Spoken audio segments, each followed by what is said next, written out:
Pédagogie de l'autonomie par Paulo Freire. Cet ouvrage est le dernier de Paulo Freire avant sa disparition brutale. Paulo Freire est un éducateur, philosophe et pédagogue brésilien né en 1921.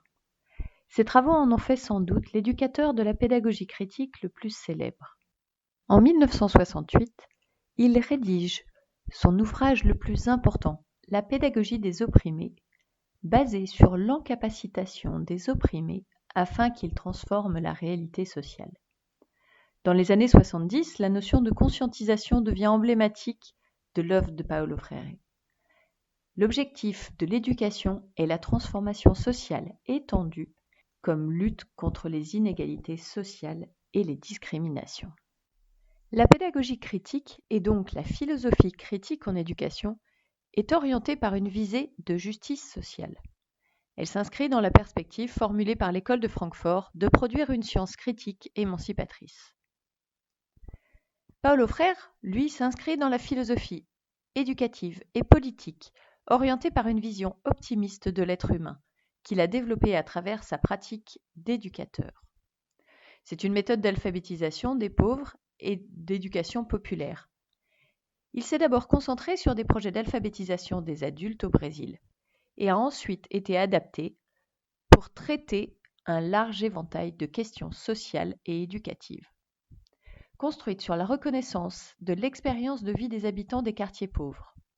Expérimentée dans différents pays comme le Chili ou la Guinée-Bissau, sa méthode d'alphabétisation est reconnue par l'UNESCO qui lui décerne en 1986 le prix de l'UNESCO pour la paix. Cela soulève les mêmes problématiques dans l'éducation brésilienne que celles que Freinet a vues dans l'éducation française. L'ouvrage présente une vision de l'éducation, la pédagogie critique, qui explore les relations dialogiques entre l'enseignant et l'apprentissage. Être enseignant exige, c'est explicite dans le livre, des savoirs, mais surtout des savoir-être, des savoir-faire et des faire-savoir.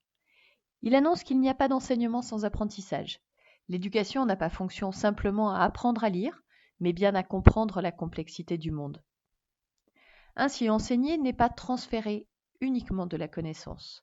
Les apprenants se transforment en sujet de la construction du savoir, en acteurs de l'histoire par leur expérience sociale. Leur envie de découvrir, de changer, va activer leur curiosité et les encourager dans la recherche et l'action. Enseigner est également une spécificité humaine. Il parle d'être attentif et respectueux pour être à l'écoute des douleurs et des besoins des apprenants. Enseigner exige des compétences professionnelles permettant de respecter soi-même et l'apprenant. C'est un savant équilibre entre liberté et autorité pour ne pas tomber dans l'autoritarisme ou le laxisme. L'être humain est conditionné, mais pas déterminé, car l'homme est incomplet et peut vivre un changement. La pauvreté et le chômage ne sont pas une fatalité. Même si la mondialisation et la globalisation, portées par les multinationales, sont centrées sur l'éthique du marché et non sur l'être humain.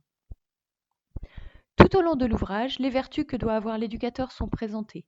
L'amour de sa pratique, le courage de lutter pour celle-ci, avec une politisation souvent de l'éducateur. De la tolérance, apprendre à être en contact avec la différence, l'antagonisme. De la confiance, de l'espoir.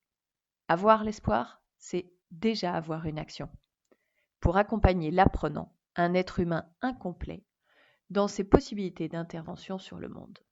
Alors que le président brésilien d'extrême droite, Jair Bolsonaro, multiplie les attaques contre l'école, faisant de l'héritage de Paulo Freire l'une de ses cibles privilégiées, la philosophe critique en éducation Irène Pereira met en lumière la pédagogie critique en France et propose de croiser les approches critiques internationales. Il s'agit ainsi d'aider les enseignants à mieux aborder dans le cadre d'une pédagogie émancipatrice les questions d'inégalité sociale et les discriminations dans leur pratique d'enseignement. Elle rappelle également que les mouvements sociaux, les mouvements noirs pour les droits civils, les mouvements féministes, les mouvements homosexuels, sont également inspirés de cette pédagogie de l'autonomie. Et plus que jamais, enseigner, forger des esprits critiques et former à l'éthos démocratique dans des conditions qui se dégradent année après année, se présente comme une manière de résister au glissement de nos sociétés vers une nouvelle forme de fascisme.